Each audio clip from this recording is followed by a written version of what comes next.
வணக்கங்க. இன்னைக்கு நம்ம 6 டே சமையல்ல மீன் குழம்பு எப்படி செய்யறதுன்னு பார்ப்போம். அதுக்காக நான் கட்லா மீன் வாங்கியிருக்கேன். அதில் தலை வால் மட்டும் எடுத்து வச்சிருக்கேன். குழம்பு செய்யறதுக்கு நல்லா வாஷ் பண்ணி க்ளீன் பண்ணி உப்பு மஞ்சத்தூள் போட்டு வாஷ் பண்ணி எடுத்து வச்சுக்கிறேன். இதுக்கு தேவையான பொருட்கள் என்னென்னு பார்த்துப்போம். முதல்ல நம்ம புளி எலுமிச்சம்பழம் சைஸ் அளவுக்கு இருக்கிற புளி கொஞ்சம் எடுத்து வச்சுக்கிறோம், ஊற வச்சுக்கிறோம். அப்புறம் மூணு மீடியம் சைஸ் அளவுக்கு இருக்கிற தக்காளி எடுத்து வச்சுக்கிறோம். அப்புறம் 1 கப் அளவுக்கு சின்ன வெங்காயம், 1/2 கப் அளவுக்கு சின்ன வெங்காயம் நறுக்கியது, அப்புறம் தேங்காய் அரைமுடி, அப்புறம் தேவையான அளவுக்கு மிளகாய்த்தூள், மல்லித்தூள், மஞ்சத்தூள் நம்ம தேவையான அளவுக்கு சமைக்கும் போது போட்டுக்கலாம். அப்புறம் வெந்தயம் 1/2 டீஸ்பூன், சீரகம் 1/2 டீஸ்பூன், கருவேப்பிலை கொஞ்சம். நம்ம எப்படி செய்யலாம்னு பார்ப்போம். அதுக்காக முதல்ல ஒரு பேன் வச்சு அதுல 2 டீஸ்பூன் கடலெண்ணெய் ஆட் பண்ணிக்கிறோம்.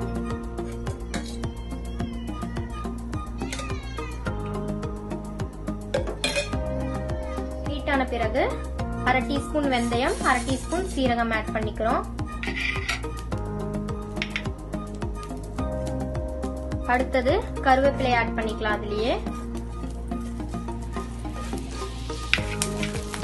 அதுக்கப்புறம் சின்ன வெங்காயம் 1 கப் ஆட் பண்ணிக்கிறோம்.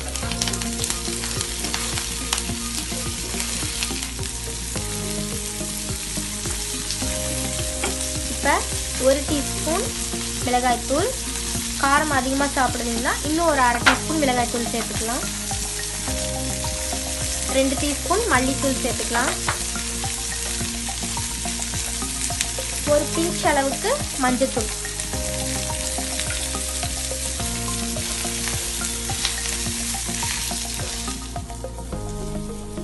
அப்புறம் தக்காளி நம்ம கட் பண்ணி வச்சிருந்த 1 கப் தக்காளியும் சேர்த்துக்கிறோம். இப்போ கல்லுப்பு ஒரு 1/2 டீஸ்பூன் போட்டுக்கலாம். நல்லா இந்த அளவுக்கு வதக்கின பிறகு நம்ம பேஸ்ட் ஆக்கிக்கலாம் மிக்ஸில. அடுத்தது ஒரு கடாயை ஹீட் பண்ணிட்டு 2 ஸ்பூன் கடலெண்ணெய், 1 ஸ்பூன் நல்லெண்ணெய் ஆட் பண்ணிக்கலாம். நல்லா ஹீட் ஆகட்டும் எண்ணெய். ஹீட் ஆன பிறகு கடுகு 1 ஸ்பூன், கருவேப்பிலை ஆட் பண்ணிக்கலாம் கொஞ்சம். அடுத்தது நறுக்கிய சின்ன வெங்காயம் 1/2 கப் சேர்த்துக்கலாம். அடுத்தது சாம்பார் தூள் 1 டீஸ்பூன் போட்டுக்கலாம். சாம்பார் தூள் உங்களுக்கு சாய்ஸ் தான், அது டேஸ்ட் தரும், அதனால நம்ம சாம்பார் தூள் சேர்க்கிறோம். உங்களுக்கு வேண்டாம்னா அவாய்ட் பண்ணிக்கலாம். அடுத்தது நம்ம பேஸ்ட் பண்ணி வச்சிருந்த வதக்கின வெங்காயம் அதெல்லாம் பேஸ்ட் பண்ணி வச்சிருந்ததை இதுல ஆட் பண்ணிக்கலாம். நல்லா வதக்கிக்கலாம். நல்லா வதங்கிருச்சு. வதங்கின பின்னாடி இப்ப இதோட நம்ம புளி கரைச்சலை சேர்த்துக்கலாம்.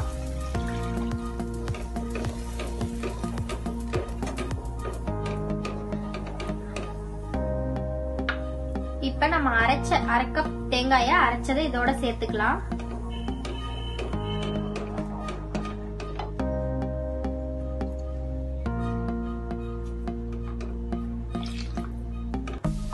தேவையான அளவு தண்ணி சேர்த்தாச்சு. இப்ப நம்ம தேவையான அளவு கல்லுப்பு சேர்த்துக்கிறோம். இப்ப மூடி வச்சுக்கலாம். 5 நிமிஷம் கொதிக்க விடலாம். 5 மினிட்ஸ் ஆயிடுச்சு. பாருங்க நல்லா கொதிச்சிருச்சு. இதோட நம்ம மீன் ஆட் பண்ணிக்கலாம்.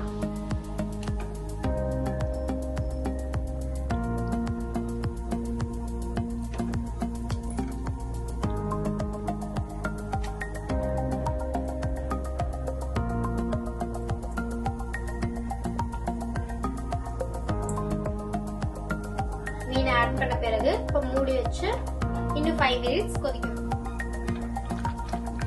5 மினிட்ஸ் ஆயிடுச்சு. இங்க பாருங்க நல்லா கொதிச்சிருச்சு. இதுக்கு மேல நம்ம லைட்டா கொத்தமல்லி தலையை தூவி விட்டுக்கலாம். அவ்வளவுதாங்க, இப்ப ரெடி ஆயிடுச்சு. நம்ம சுவையான மீன் குழம்பு ரெடி. உங்களுக்கு இந்த வீடியோ பிடிச்சிருந்தா லைக் பண்ணுங்க, சப்ஸ்கிரைப் பண்ணுங்க, ஷேர் பண்ணுங்க. தேங்க்யூ.